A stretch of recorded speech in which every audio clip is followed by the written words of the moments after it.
Marc Sophoulis is one of Australia's best tennis coaches, and he's the head of Melbourne International Tennis School. He is also the head of Maribyrnong Sports Academy, which is one of Australia's best tennis schools with multiple national school titles. He's coached all over the world. He's coached multiple professional players and top 100 players. He's also helped coach at Richmond Football Club and now in the coaching team at Collingwood Football Club. So he's bringing his experience in the football world to tennis. And he really cares. He's super passionate about what he does. He exudes just positive energy and really wants to help players get better. And this is a very inspiring conversation, and I absolutely loved it. Marc, welcome, mate. Thanks so much for joining me today. No, it's a pleasure, Luke. No worries. Good to be here. Fantastic, mate. So I just want to jump straight in, mate, and talk a little bit about you're working with Michael Baroque. So he was your coach and now you've been working with him for a long time. So I guess first thing I want to dive into is what made him a really good coach and someone that you've learned a lot working with. Yeah, no, Michael's been a mentor of mine for a long time. I started with him at the age of 7 and he was my coach. And I guess, you know, when you have someone, I guess, growing up that is your coach or also your mentor, your friend, and probably my second dad in a way. And I probably saw him as much as I saw my own old man. So I guess when you have a person like that, you know, your relationship becomes pretty strong, and he was pretty strong on me, which was really good. And I think my dad gave him the autonomy to be really firm with the way he went about things. And he was strong on my standards. He was strong on my behaviour, my habits that I produced on a daily basis. And I think a lot of the way that I coach is probably a credit to him in the way that he coached me all the way through. And to this day, he's still, you know, a really strong friend, mentor, and you know, a guy that I look up to as to, you know, wanting to be similar to him as I continue to grow as a coach. Yeah. So I guess the main things you took away, like, would they be around setting standards, around really just making sure the values are there, like something around discipline, behaviours with the athletes to step onto court? Is that like the crux of what you do, and then the tennis stuff kind of stems out in those directions? Yeah, look, 100%. I think, as I say, like a good coach will coach you really well, but it's the great coaches that teach you about life and about the values and the behaviours. And, you know, the way he made me feel, obviously, was, you know, you know, it was plenty of care and plenty of love in the way that he coached, and, you know, as firm as he was on me. And I think, you know, any coach that cares about you more is more firm on you because they believe in you and they want to instill these behaviours to know that you've got more potential in you than you're probably showing. So, you know, his care and commitment to my standards and habits more than anything. You know, a lot of the time as players, we probably don't think or remember what we were taught, but we remember how they made us feel, like the coaches made us feel. And, you know, he made me feel, you know, that he really truly believed in me and that, you know, he cared about my game, and he was always there to pick up the pieces when things weren't going well, but he was quick to make sure that, you know, I was upholding the standards and values and behaviours that he expected as a coach. So, you know, a lot of my upbringing, as much as my family has been a really big, you know, part of my life, I think he is part of that family as well. Yeah, 100%. I mean, that is a crucial element. That is the art of coaching, right? The connection piece with every individual athlete and how you connect with them based on their individual needs. So what would be some ways that you do that now with the players that you work with closely? How do you maintain that relationship? What are some, I guess, clear examples that you do just to make sure that they know that you have their best interest all the time? I think that the starting point in any relationship, you've got to be pretty open about where you stand as in that relationship and what the expectations are, and pretty much clearly define what you want out of that athlete and what that athlete wants out of you as a coach as well. And I think once you get that on the table, you know, you can have those difficult conversations at any stage. So, you know, I feel like I'm a pretty firm coach. I really am, but firm on standards, habits and behaviours. I'm not firm on, you know, winning and outcomes and putting the ball on the court. It's like, okay, well, if you do A, B, C and D in the process, the outcomes will take care of itself. So, I feel like that's probably followed through into my coaching from the way I was coached is, I'm okay with a loss. I'm okay with playing poorly. I'm okay with, making errors. Absolutely no issue whatsoever. But I'm not okay with, lack of preparation or a lack of focus, lack of discipline, standards not being high in training. If you tell me you want to be good, then I'm going to push you to be good. If you tell me you just want to play for fun, no problem. We'll enjoy it and have a bit of fun with it. So I think once the expectations are set, it's really easy as a coach to have any conversation you want with any player. So I think that's probably what I do, and I'm pretty firm on that, but also I'm there to pick up pieces. I'm there to be a shoulder to cry on. I'm there to have those really emotional experiences post-match and, ride the highs and lows with players, and, I win and lose with my athletes as well. I feel it as much as they do, and I want them to know that I'm accessible. They can call me whenever. I'm constantly, at the moment, I've got a player, a couple in America, a couple in Bali. I've got some playing some ITFs, and my phone's red hot. But at the same time, I love that because I know that my kids and players trust me to want to call me before a match and after a match. And I think that shows a really strong relationship that's been formed. Yeah, that's a beautiful part about tennis coaching, those relationships and how intimate it gets in that way where you just really go on the journey with them. And it's so rewarding. Like, I completely agree when I get those calls and texts and they're I'm the first point of call for them to reach out to. It's a beautiful feeling. And I guess you don't really experience that in too many industries. And it is like time consuming and all consuming at times, like where it's maybe my partner or my fiance, she like doesn't get it. Sometimes it's like, whoa, like this is like a whole life thing, and like I'm on call almost all the time in a way where it's very interesting. People wouldn't expect that about tennis coaching, but it's far deeper than what it seems. I guess, yeah, I think the biggest thing I always, have spoken to others about, and they say, how do you balance your life when you coach? You don't balance a life in coaching. There's no such thing. If you sign up to be a high-performance coach, you are high performance 24 hours a day, 7 days a week. And unfortunately, that's where a lot of the time relationships on a personal level sometimes break down, is the fact that, you put so much time and effort into your job. And, in our industry, as you know, Luke, like, you don't work for a company, you work for the player. Right. So if you don't do the right thing for that player leaves you, and it leaves you in a hole, right? As a coach. So, you do everything you can for that player. When you sign up and you say to an athlete, yeah, I'll take you on board, that's a commitment. It's a commitment to their future, to their development. And, I don't take on many players anymore. I'm now at a stage where I'm like, I just have a minimum amount of players, but you are my focus as a player. Like, I will put my commitment into you as an athlete. So, there's boundaries, absolutely, and I put boundaries around, this time of night. I won't be responding to you because that's my family time. But to say that you can balance a really good personal life with a really good professional life in high performance sport, it's probably a really tough one. It's a fine line. Yeah, that communication piece as well in your outside life, outside of tennis life, needs to be just as good as your communication. Otherwise, there's always going to be that breakdown, right? So, like, you're talking about some amazing things here that I think makes a great coach, and actually having that communication piece and setting your standards and being really upfront from the get-go so you can have those hard conversations. That's amazing, where you're not focusing on the result and you're focusing on process. But then what is the education piece around the parent, right? Because I would say with the athlete, it's actually easier. But then when you're setting these, standards and line of communication, but not having the focus on result, but parents are maybe more result driven, how do you manage that? What's that process like for you? Yeah, any initial conversation I have with a player, the parents are involved in that. So I create teams around every athlete. Teams include the parents because the parents have more of an impact on these players' character and personality than I will.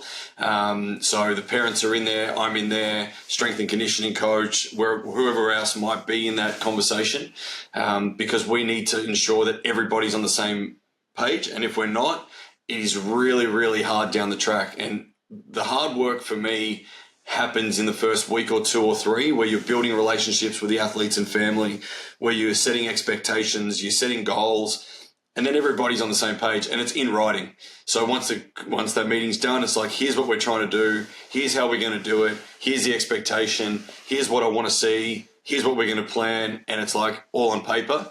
And then no one can ever come back and say, you never said that. Well, no, I did, because it's right here, and we're all on the same page here. Now, the challenge, or the challenging thing, but also I think the nice thing, is that parents need to be included because they want to be part of this journey, and they are part of this journey, and they need to be involved, because if they're not, then they're going to be asking questions and having doubt around you. And I think the communication lines between coach, player, parent is critical, because the drive home, the after matches conversations, the before matches conversation is all part of developing this player. So, I need the parents to be on board with what we're doing, to understand the language and the lingo that I'm trying to get through to the athlete.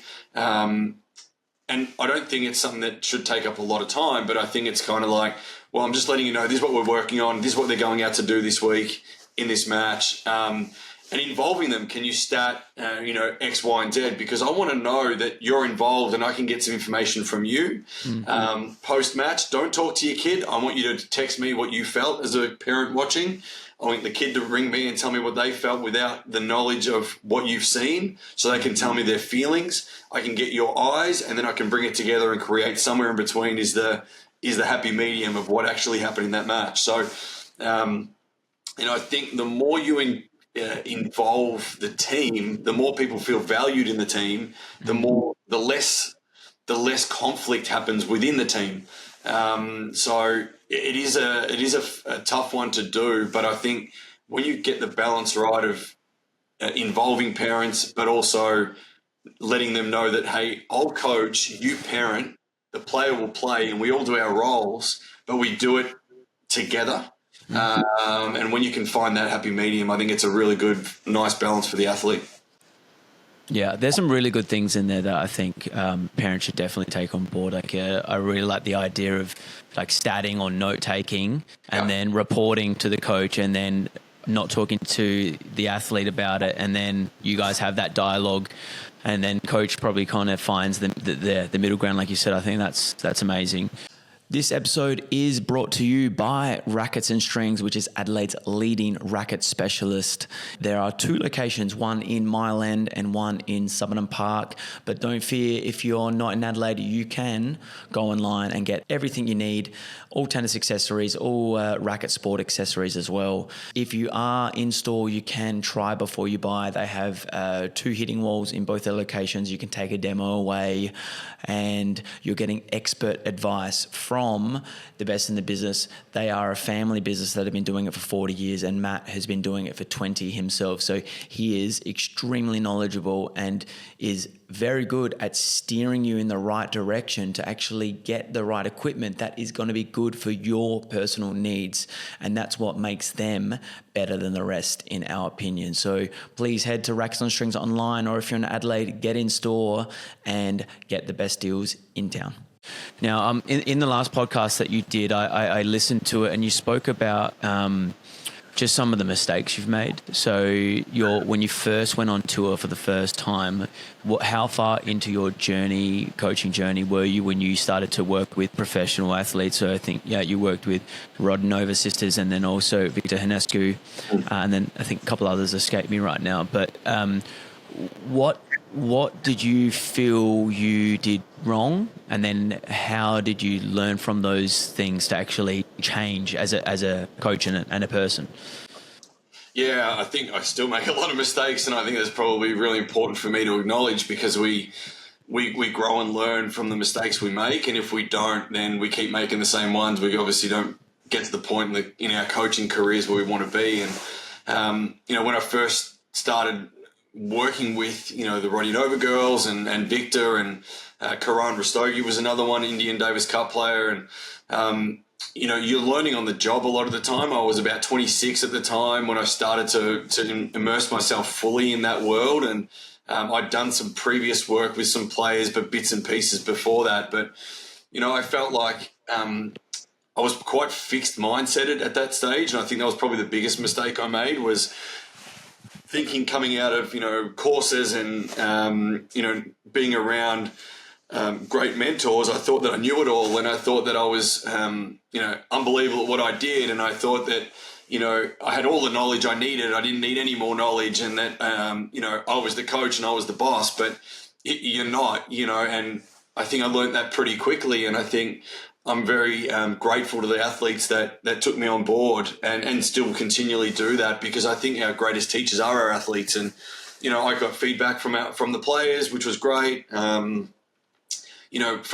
being coached in an era growing up in the 80s, 90s, you sort of, the era of dictator coach was probably in, and it was kind of like coach says, player does. And then, when I started to coach on tour, it was probably more the collaborative way and style of coaching was in thing. And I was kind of like, oh, here's what we're going to do, and here's how we're going to do it, and this is the time. And it was kind of like the players are looking at me going, well, no, like, I feel like I play better when I do this, or, I want this kind of method of coaching. And, you've got to learn to listen as a coach. And I felt like I was, what do they say? You've got two ears, one mouth, right? As a coach, I was kind of like just going, too much. And I learned my lessons, and, sometimes at that level, less is more. That was the biggest lesson I learned was, you don't have to be imparting yourself on the player. You need to be observing and finding trends and coaching the trends of what's happening, as opposed to coaching every event that happened. Oh, you missed a forehand, I better coach it. Oh, you missed a backhand, I better coach it. It was like, no, what's the commonality? What's happening, constantly? Watch for 5-10 minutes, see what's happening, and then be able to make decisions. So I felt I was quick to jump the gun with a lot of my coaching, and patience became part of a big part of what I do now is just observe and see and listen and understand and, take the whole picture into consideration rather than every event that was occurring on the court. That was my biggest one. And, so listening and patience were really key to my development at that stage. I wasn't a meticulous planner, but I felt like for me to become better, I needed to plan better. I needed to know when I was doing things, why I was doing things, how much I needed to do of it for my athletes to improve. I was always like more is better. As a player, I was the same. And then you start to realize, no, not everyone is the same as you were. So you kind of, you don't want to coach people the way you were coached or the way that you liked to be coached. So, to treat everybody individually was a really big part of something I started to immerse myself in as a coach. And then I think the biggest learning for me early days, I ended up just after that sort of 26, 27-year-old, I started to become a footy coach in the AFL. And that probably taught me a lot more about coaching probably than coaching individual players, was how do I help manage 44, 45 to 50 players in a team, create relationships, and make sure everybody that I was a part of felt valued and felt like that they were able to come to me and be accessible to them. And so there was a lot of learnings in that as well that I felt really helped me shape my coaching.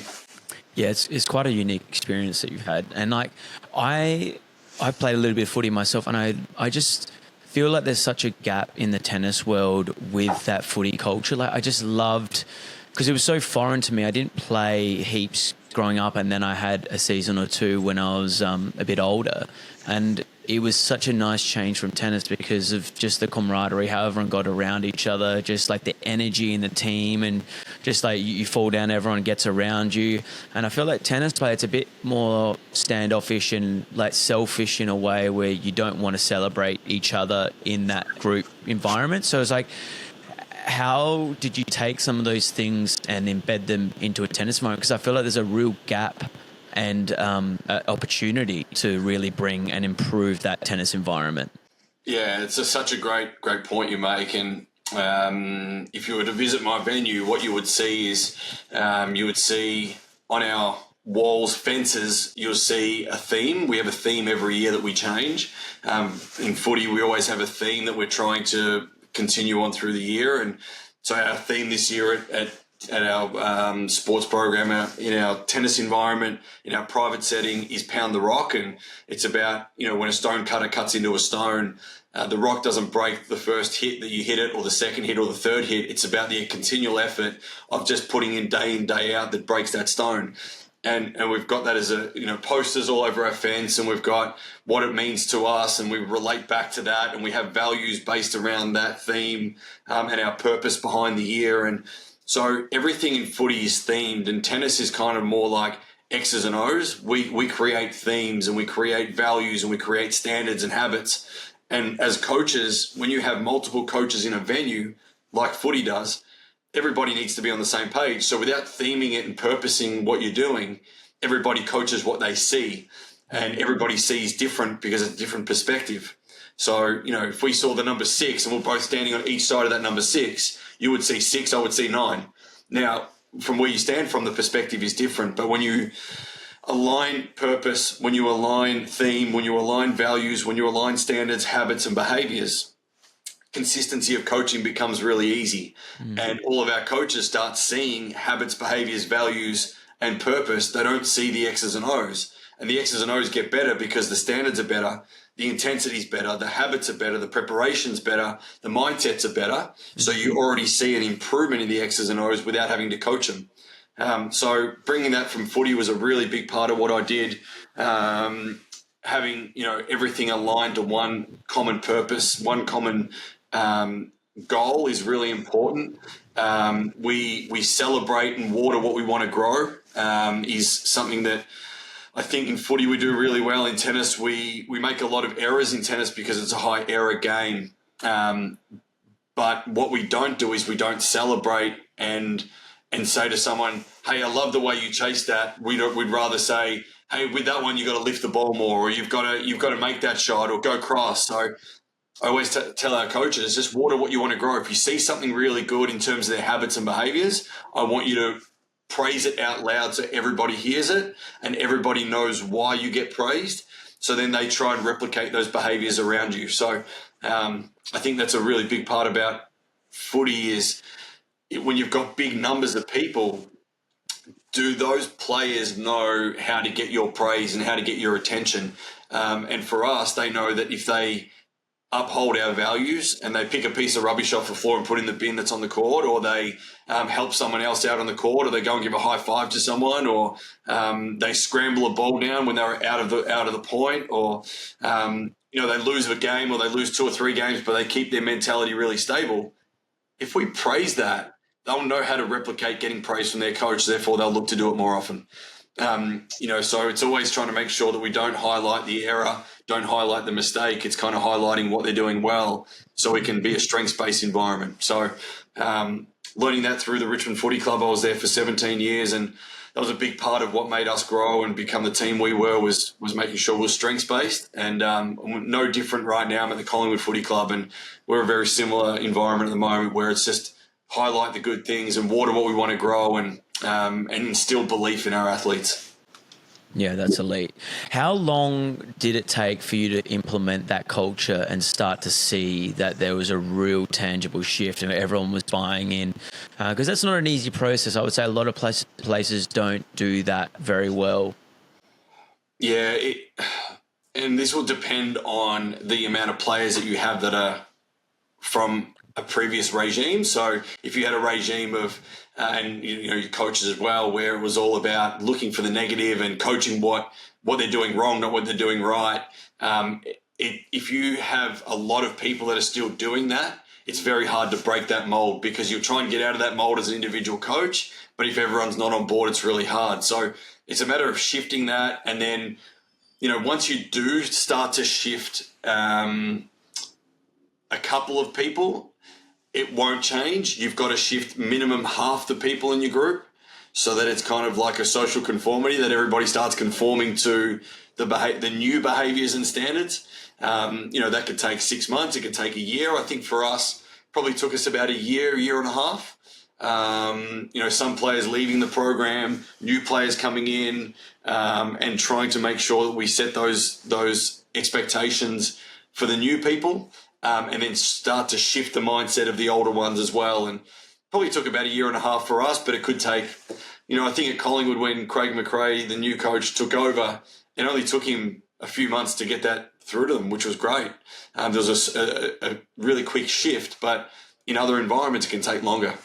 So you've got to get more people on board than less, your whole coaching staff. You've got to, do meetings with parents around the way you're looking at things now and how you expect them to behave, and then continually just coach that way. And it shifts when it needs to shift. Yeah, that makes perfect sense. What about the change in society and the change in kids, right? So you've been doing this for quite a long time now.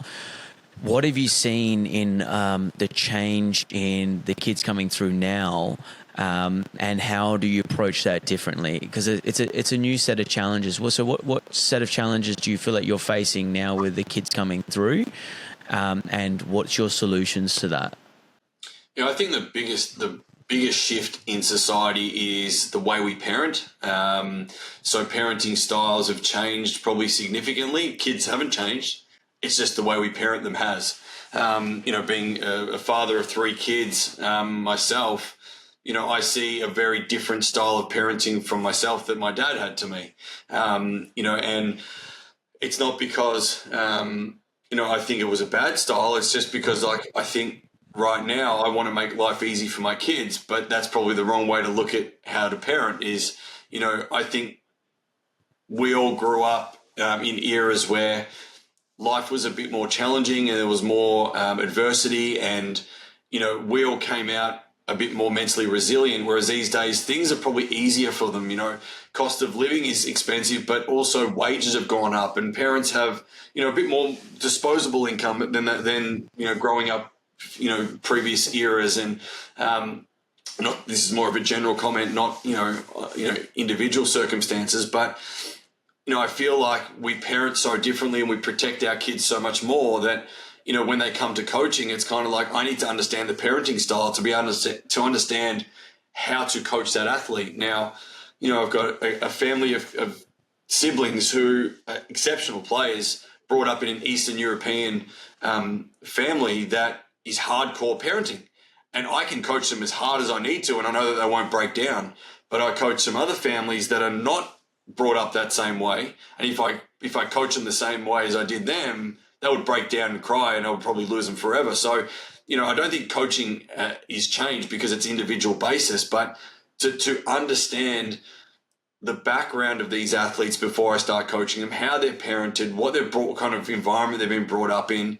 How the language at home that's being used, do they get punished for poor behavior or rewarded for good behavior, helps me to understand how I need to deal with that player. Now, it's no different to any other coaching in previous eras, but I just need to understand my athletes individually to be able to understand how to do it. So I just think parenting now is probably a little bit more on the side of caution than it ever was. So that's the slight shift, but no different now. We're still dealing with individual people that probably some parent harder than others, and we just got to deal with that. Yeah, you're going to solve so many problems by just understanding more of the landscape and context in the family unit for sure. I mean, that's huge. It'll make a big difference and means that you probably won't get off on the wrong foot, and you'll be able to communicate and understand the athlete a lot quicker too. Yeah.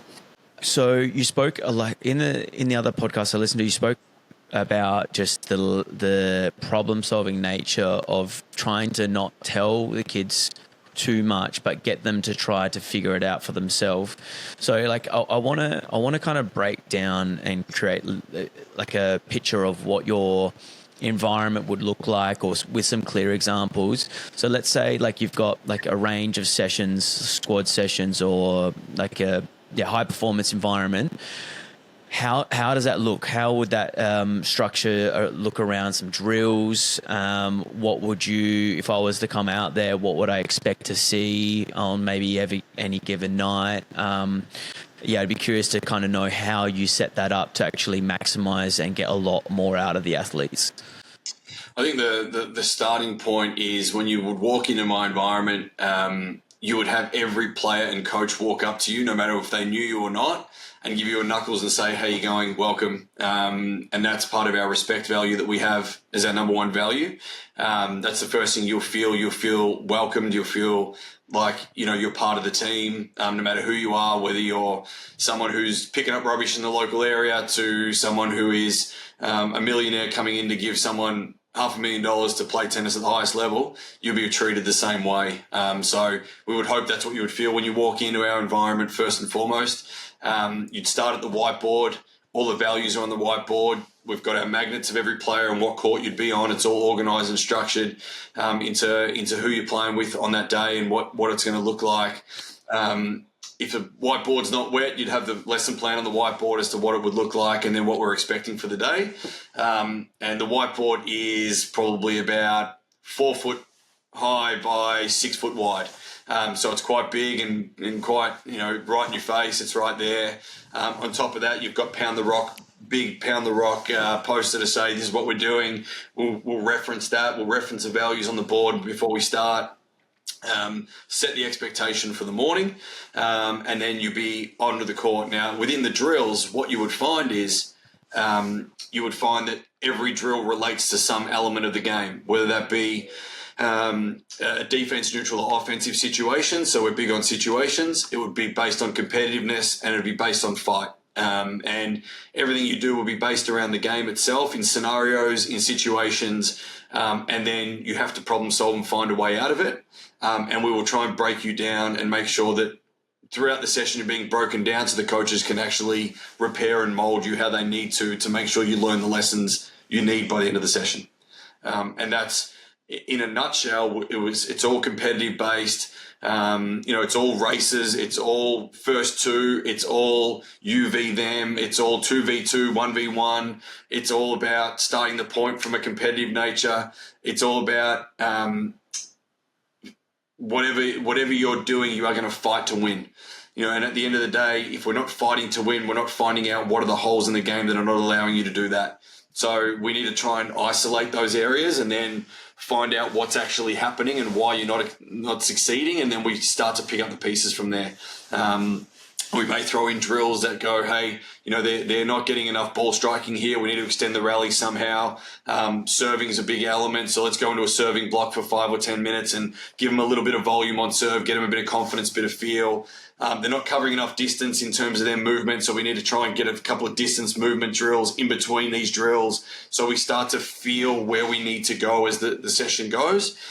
But it's all situational, game-based, and around competitiveness.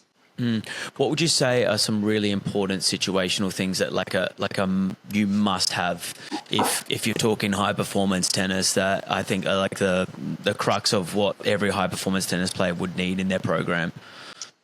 I think the first one is decision making and problem solving.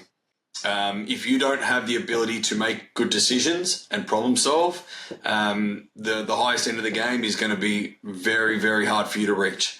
So, as coaches, if we're doing closed drilling all the time and not allowing players to think, if we are thinking for them, how did that feel? It felt better, yeah? That's how we generally coach. Like if we're changing something, the ball went into the net, what do you have to do? You have to lift it, right? No, don't answer the question for them. If you're missing 4 or 5 balls in the net, okay, what's a solution behind that? So they have to be solution-based thinkers, so problem solvers and decision makers. They have to be competitors. Now, if you don't have those 3 elements, the highest end of the game is irrelevant. We can talk skills all day and say you need a great serve, or you need a weapon in a forehand, or you need to have great movement. We can talk about those things all day, but if you don't have competitiveness, decision-making, problem-solving abilities, you may as well not even worry about trying to go to the highest level, because they're at the highest level. What you're going to need is your key elements of playing at that level. Yeah, straight up. That's, spot on. So what about I mean, for example, there's stage gates that I feel players need to get through if they want to take the next step, right? Let's say it's a player that's competing locally in tournaments, and then they're starting to make that jump to play ITF juniors and pick up some ITF junior points. Or let's say it's an athlete that's been doing ITF juniors around Australia, and then they're now kind of pushing towards making that next shift to having some overseas trips, or pushing towards junior grand slams. Or it's that athlete that's 17, 18, starting to see, can I actually travel on the road and play ITF men's and women's and push up to that men's and women's game, right? So what would you say are some important kind of things to make those shifts more seamless, right? So I guess we can kind of have a discussion here to break down, I guess, some clear examples, or maybe even player experiences that you've helped without you're not needing to mention names or anything, but just some clear examples of how you felt like you've been able to transition. Because I think there's a lot of good coaches, but maybe they struggle to then shift the player up certain levels. They maybe get stuck getting a player to a certain level, but then how do we kind of, again, keep elevating and helping players jump more and more levels? I think there's a couple of key elements to that, and in the players I've worked with in the past, one of the things I've found is if you play at a certain level for too long, you become that level. Right? Now, I will liken it to football in an example. A player who plays in the VFL, which is the second tier to the AFL, if you play in the VFL for 2, 3, 4 years, you become a VFL player, and that's the level. You almost put a ceiling on players, because the next level is faster. So the faster we can get players, let me rephrase that because I think people can interpret that wrong. As we grow, we need to show them what the next level is to know how to train at that next level. I always say to players, you must train and play above the level that you are at right now to be able to then handle the next level. So if you're a 12-year-old that is wanting to play ITFs in the next year, 2, whatever, 3, don't train at under 12 level, because we know that's not the level you're going to face when you play ITFs. You have to lift your intensity. You have to lift your ball speed. You have to lift your speed of movement on the court, your decision making. You have to make sure that you are quicker in what you're trying to do, because the game at the next level is faster, right? So we know it's not going to cut it. So, as a kid turns 13, I always say to them, go to an ITF. No matter if you think you're ready, if I think you're ready or not, I don't care. Go to the ITF and play it. See it, feel it, come back to me and go, excuse my French, shit, Mark, I'm not even close. And I'll be like, yeah, you're not. What do you need now that you've seen it and felt it and been there? I need to do this, this, and this. Great. Now it becomes driven by them. They then go, Mark, I need to get faster. Great. Let's work on your speed. Mark, I need to hit a bigger serve. Great. We've got to get that working right now. Hey, we've got to get a bit of a weapon, because the top seeded guy, I watched him play and he's got a massive forehand and I just don't have that weapon. Cool. You've seen it. You felt it. This is driven by you. Now we can work on it. So that's my first step into that transition out of your junior tennis into your ITF tennis. Then you play ITFs. You start going, okay, I can play a few more. You play your J30s. You play that for a year or 2 and you start to go, okay, now I understand the level. I need to start progressing to 60s and 100s. And then you feel that for a year and it's like, I need to start progressing that a little bit more. You keep, no more than 2 years at a level to make sure that they don't get stuck at a level, because they end up, if they play J30s for 4 years, the game isn't what a J200 looks like or a Grand Slam junior event looks like. It's faster at that level. The speed goes up. The consistency goes up. The fight, the want, the passion goes up. So you can't stick at a level for too long without just being, oh, that's my level now. I'm not going to go any further. So I try to progress them as quick as I possibly can without going too fast and saying, well, you're 13, now you're playing pro level. That's not quite where I'm at. But trying to make sure that I keep getting them to look what's next, as opposed to I'm comfortable where I'm at right now. So the moment they start getting comfortable, change it, fix it, move on, get them to another level. Same with pro level.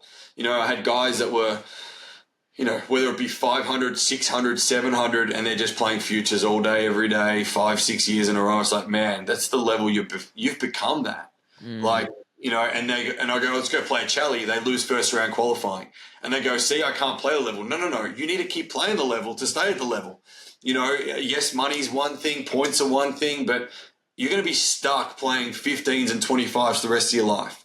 If you want to have a crack at this, we've got to get you out of this comfort zone. And I think people are scared to get out of their comfort zone because it's the unknown, it's the exposure of holes in the game, and it's like, I'm not good enough, But I would rather a person find out they're not good enough at 22 and go, hey, man, I just haven't been able to make that transition and I don't feel like I can. I keep, I can't even win my 25s anymore. I'm done, rather than playing 15s and 25s when they're 30 years old and still playing that same level, right? So it's kind of like getting them to know what's next and keep looking forward rather than, I'm here, it's okay, I'll play my 15s where I'm comfortable. Let's progress a little bit further. So, and I'm big on that. If a player says to me that's what they want to do for a living, don't let them stand still. As a coach, you can't allow players to be in the same spot for 12, 18 months because we haven't done the right job to expose their holes, to expose their game, to push them to new levels, to new heights. I've got a theory around when you train people, it's like training a flea. And if you've ever seen the YouTube clip of how to train a flea, it's a jumping insect, right? So fleas jump. Now, I can train a flea pretty easy. What I do is I put it in a jar, I put a lid on it, and the fleas will still jump, but they'll jump to the height of the lid and they'll keep hitting their head at the height of the lid. When I take the lid off after 3 days, the flea has only learned to jump to the height of the lid and it won't jump out. So I feel like a lot of coaches do that because it protects their own job, because the kid won't then go and lose at the next level and their coaching gets exposed. I'm big on, whatever's best for the kid, not me. If the kid leaves me because I'm trying to progress their career, I'm okay with that. If they leave me because I've left them in the same spot for 3 years and they haven't progressed, I've done the wrong thing by them and I haven't done what they've needed in their game. So I feel like I like to keep them out of their comfort zone as much as possible, and that's a big part of our coaching philosophy. And another one is the jungle tiger, zoo tiger philosophy. If you haven't heard that one, it's a really important one for coaches to learn and also parents of athletes. So, if you keep protecting the tiger and put it in the zoo and feed it food and give it water and protect it, and there's nothing that it's scared of because it's in the cage and people are taking photos of it, so it's all pretty and all nice, it won't be able to play in a jungle, and tennis is a jungle. So, we need to make sure we create that jungle thinking, and that's where the problem-solving, decision-making competitiveness comes in, is creating that jungle environment, and whether that be through tournaments, whether that be through training, whether that be through home environment. I think we need to make sure we ensure that our athletes have these skills to be able to perform at the higher levels.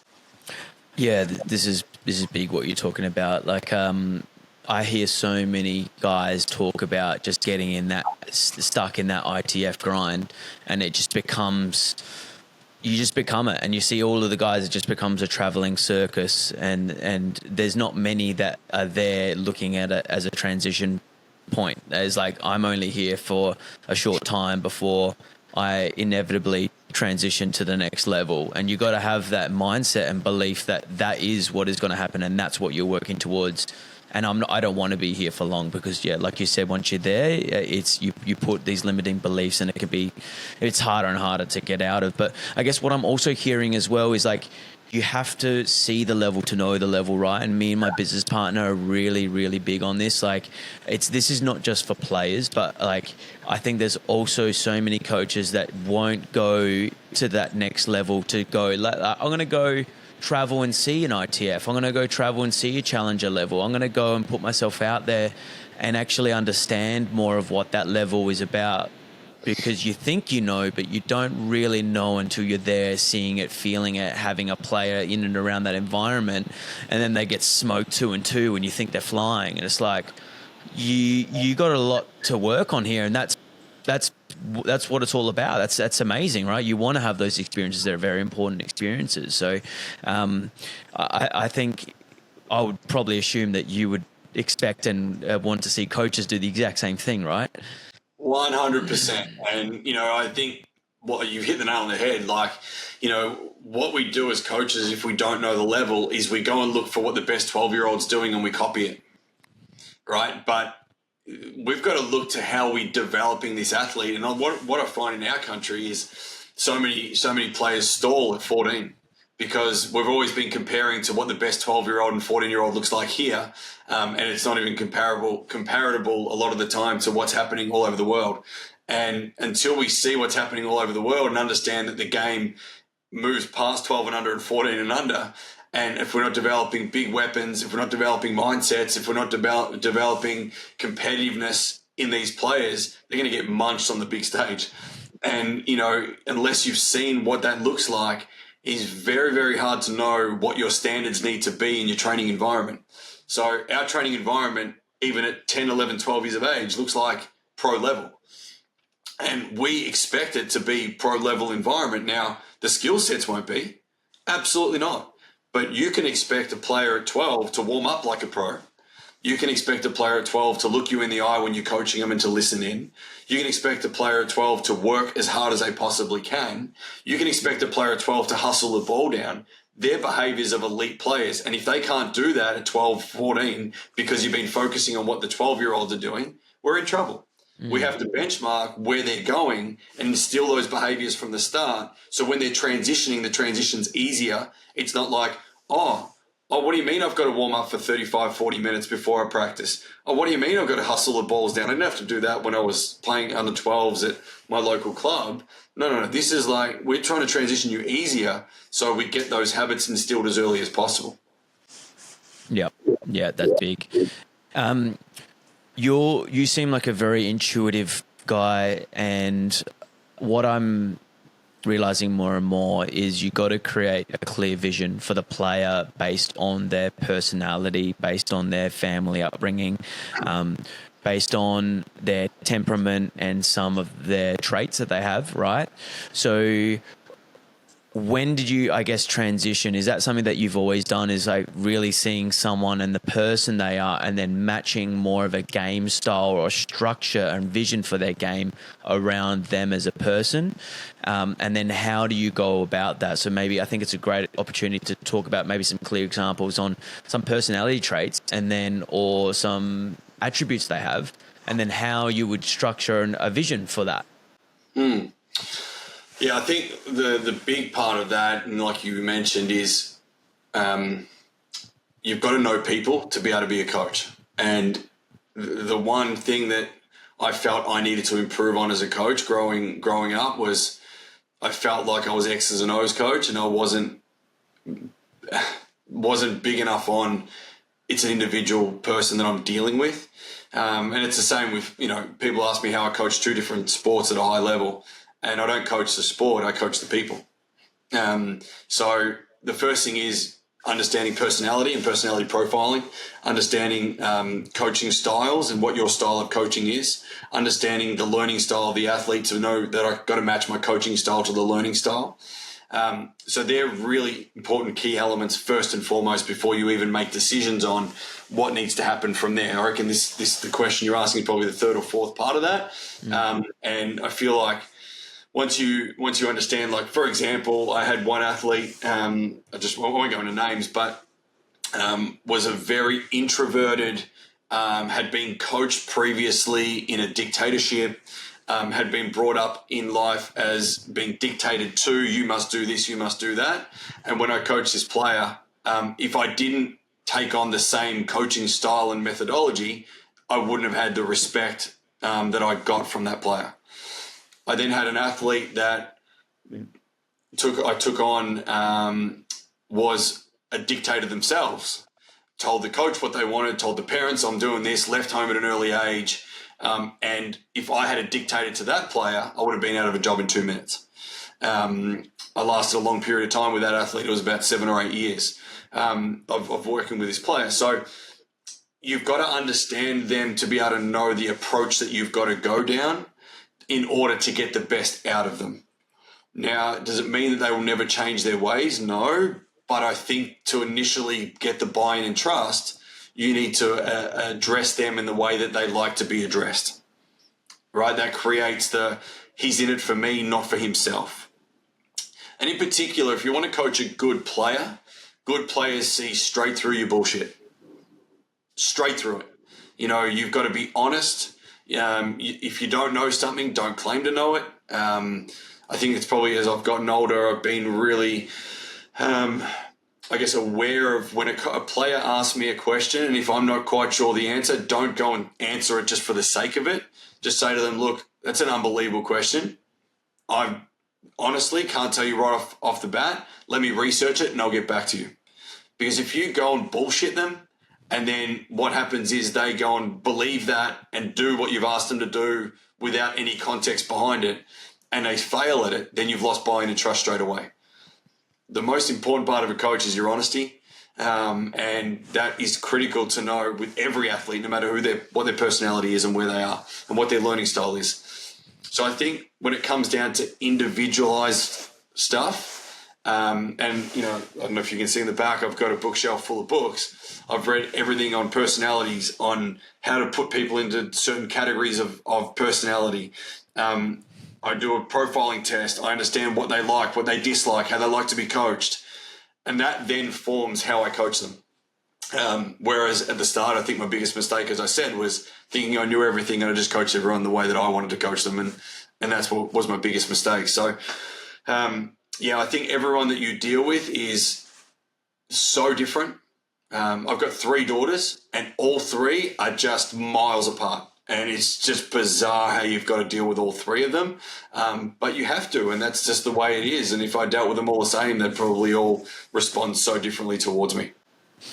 Yeah, it's so interesting that to become a high-level coach, you are almost some sort of psychotherapist, psychoanalyst, psychiatrist, with the type of research and how you hold space for people and how you get the most out of someone by really understanding with them and connecting with them on a level that maybe other people can't. Yeah.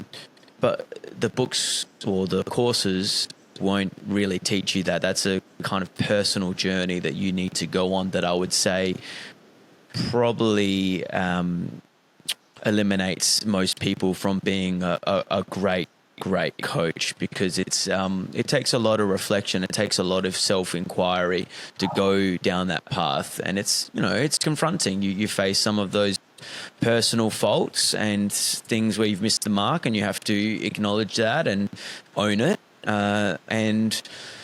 Really accept it to be able to go to that next level and help others and be a better listener, like you've been speaking about. So it's I guess, was this a path?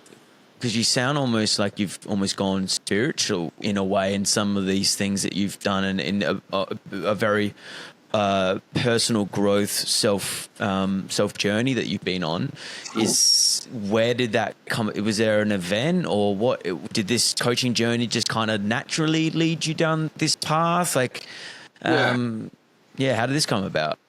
I think in everyone, you have your own purpose in life. Mine was to be the world's best tennis player, or to play on an AFL team and do that. I was really competitive, didn't achieve what I wanted to achieve in those aspects of my life. Turned to coaching and still had the same competitiveness. I really wanted to be the best coach I could be. So it was all about me for a little while. And then it became about, no, hang on a second, it's about impacting others and how that makes me feel how rewarding it is when I do have an impact on someone else. Then it was kind of like, I want to achieve with my players some awesome results, because I feel like, I want to share in their success and be part of that. And then, you start to get different realizations and experiences. And I think, if there's one bit of advice I give all my coaches I mentor is get as many experiences in everything in life that you can. So working at Richmond when I was, 26, 27 years old, I worked for free, didn't earn a cent for 7 years. Just wanted to learn, wanted to grow, wanted to be part of something pretty special. from that, I got offered a job, which I was like, wow, this is pretty cool to get paid to do something I'm loving. What do you mean? Like, this is pretty unreal. And you feel really grateful for that because you've done it for so long and you've gone through so many challenging times of not having the money that you would love to have and whatever else, that you kind of feel grateful for that. Then I had a great mentor in Craig McRae, and Craig coaches Collingwood now and premiership coach, but he used to practice gratitude and really instilled that into me subconsciously. It wasn't like something he drilled into me. He was a guy that, was so grateful for everything he got in life and for the people around him, and used to thank me all the time for the work I was putting in with him. And, I just learned so much about life through him. I think, I owe a lot to him. He gave me a job at Collingwood now, and I'm forever grateful to the development he's given me over the last 17 years. But every experience I've had in my life has shaped and taken me in different directions. I don't think you can ever say, I wanted to be the world's best coach, and then you went from A to B and it was there. It was like squiggly lines and ups and downs. And then I went through, in 2021, I was diagnosed with cancer and had a tumor in my head, and that reshaped how I thought about things. I just wanted to enjoy everything I did. And if I didn't like coaching someone, or if I didn't like something I was doing, I just said, you know what, sorry, I'm not doing it. I learned to say no, and it shaped a little bit of a difference in me. And I've had kids, and that's reshaped my purpose in life, and I do things for them. And so I think, is there one thing that shaped me? No, I think everything's taken me in different ways. And as I said, life, if you're a growth mindseted person, which, Craig McRae instilled in me, is he's very growth mindseted, you allow things to come into your life that you weren't allowing as a fixed mindset person. And then you can actually then go, wow, because I'm being really nice to someone else, this came back to me. This is pretty cool. Because I did that for someone else, this came back to me. Wow, that's pretty awesome. And you start to get these things happening and falling in your lap that you didn't think would be there. And, I've been very fortunate to coach the players I have, to be in the environments I have, and they've all taught me different things. And I think probably didn't purposely go on a spiritual way, but I feel like by being open to feedback, by being open to life, by being open to experiences, by being open to working for nothing, to be open to volunteering my time, to be open to doing charity work, to be open to doing things, I think it's almost, they always say it always comes back to you. I think it almost has, and it's almost shaped who I am and helped me become the person I have today. And the person I am today helps me become the coach I am tomorrow. So I think it's, it's gone in so many different ways. I'm very grateful for where I am today. Yeah, it's beautiful, that perspective that you had, that it's happening for me, not to me, that not falling into the victim mindset when maybe you've had some really, or you've definitely had some really challenging experiences, like having cancer and having a tumor that tests you on a very, very deep personal level, and also the people around you. So absolute credit to you, mate, and the way you've moved through that's amazing. I'm mindful of time, and I really just want to talk about one more thing is, how have you seen the game changing? Like, what do we need to do better? Because it just seems like the level now is just getting crazy good. I mean, top 300 players, top 500 players now are just so good. And you could see guys around 500 beating like top 100 players. And it's just, it's just the depth coming through now, and how strong and athletic and powerful and dynamic these guys and girls are at an earlier age, without fear is incredible. So how do we need to keep, evolving? What do our environments need to look like? And how do you see the game, evolving and changing in the next 10 years? Dumped a bit on you there, but give it a crack. Yeah, look, I'll just come back to exactly what we've spoken about. And you hit the nail on the head. It's more powerful, more dynamic. Players are, specialising in tennis a lot earlier. I know it's a high specialisation sport. There's no doubt about it. And people are seeing that the formulas and the numbers of how many hours to train and all that sort of stuff is true. You've got to put the work in from a younger age. You've got to work on your physicality. It's an athletic game now. You've got to work on your decision-making and problem-solving, because that's what the game is, and it will continue to be that. It's a power game. You've got to be physically so strong and powerful. I think the game hasn't changed and isn't changing. It's just that when we've got more research and we're doing it from an earlier age. So they're coming through knowing what to do a lot earlier, and the research is a lot better in, the athleticism, the thinking, the mindset stuff. So, young kids have got sports psychs at 10, 11, 12. Young kids have got an S&C coach from 7, 8, 9. We're doing game-based stuff and getting them to learn the game from 5, 6, 7. Whereas, we knew this when we were 12, 13, 14 growing up, and it was too late for me going, hang on a sec, I've got to learn how to play now. What do you mean? These kids are doing, point play at 5 in red ball, whereas I wasn't playing point play till I was 9 or 10. So, I think that we know much more, so we're imparting that earlier. So therefore, these kids are getting better at earlier ages, and then it's more competitive. So, I think we just keep coming back to compete hard, create good decision makers, good problem solvers, really good athletes. And if we can create that, we give these kids a chance and, hit the right number of balls. You've got to be striking. You've got to be a good ball striker, because the striking is becoming, obviously, like you said, more powerful and consistent. I mean, you look at Sinner and Alcaraz hitting the ball at 100% ball speeds and keeping it in for 8, 9, 10 shots in a rally. It's incredible. End range, or their ability to hold balance at end range and defend, but not just defend, but almost playing a counter-attacking shot. So it's unbelievable. But, I think it's no different to what we know. It's just knowing that, how to do it is the most important thing of a coach. I think I just had a conversation before coming on here with someone. I've seen coaches with incredible knowledge that would talk the legs off a chair and tell you exactly what the game needs, but then they go to impart it and they've got no idea how to do it and where to start. And that's generally the biggest gap between good coaches and great coaches, is not the knowledge, it's the ability to turn knowledge into practice. And those great coaches know what to do. They know when to do it. They know how much to do of it. And they know when to be hard and when to be soft on a player. It's all about timing. It's all about when you use your knowledge and how you use your knowledge, rather than just having the knowledge. Beautiful, mate. No, I love the way you see the game. I love the way you see the world. And yeah, I think you're crushing it. I taking a lot away from your environment and how we can also do it better in our environment. And I just really appreciate the time and yeah, thanks so much for coming on today.